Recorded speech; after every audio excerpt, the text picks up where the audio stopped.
கடலலை கொஞ்சும் திருச்செந்தூரில் விஸ்வரூபமே வேலையா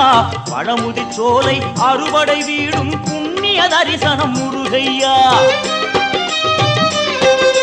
திருநீர் அணிந்து வரும் போது நெஞ்சில் நிம்மதி பிறக்குது கந்தையா